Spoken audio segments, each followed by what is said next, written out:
Rebels చేతికి చిక్కిన సిరియాపై విరుచుకుపడుతోంది Israel. ఓవైపు గాజాపై దాడుల తీవ్రత పెంచిన ఐడిఎఫ్ బలగాలు మరోవైపు సిరియాపై బాంబుల వర్షం కురిపిస్తున్నాయి. రాజధాని డమాస్కస్ దాని శివారు ప్రాంతాల్లో వైమానిక దాడులు చేశాయి. సిరియా సైనిక ఆయుధ వ్యవస్థలే లక్ష్యంగా దాడులు జరిపాయి. ఈ దాడుల్లో క్షిపణి ప్రయోగ కేంద్రాలు, హెలికాప్టర్లు, యుద్ధ విమానాలు పూర్తిగా ధ్వంసమయ్యాయి.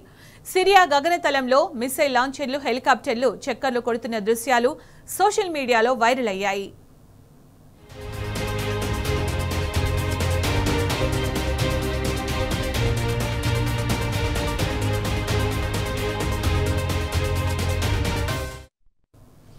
ఇదిలా ఉంటే ఆజాద్ను దేశం విడిచిపోయేలా చేసి అధికారాన్ని కైవసం చేసుకున్న హెచ్టీఎస్ రెబల్స్ ప్రభుత్వ ఏర్పాట్లను ముమ్మరం చేశారు. ప్రధానిగా మహమ్మద్ ఆల్ బషీర్ పేరును ఖరారు చేశారు. ఇటు సిరియాలో నెలకొన్న ప్రస్తుత పరిస్థితులతో భారత్ అప్రమత్తమైంది. సిరియాలో చిక్కుకుపోయిన 75 మంది ఇండియన్స్ ను ప్రత్యేక విమానాల్లో స్వదేశానికి తరలిస్తోంది కేంద్రం. డమాస్కస్ నుంచి లెబనాన్ చేరుకున్న భారతీయులు అక్కడి నుంచి ఢిల్లీకి చేరుకోనున్నారు.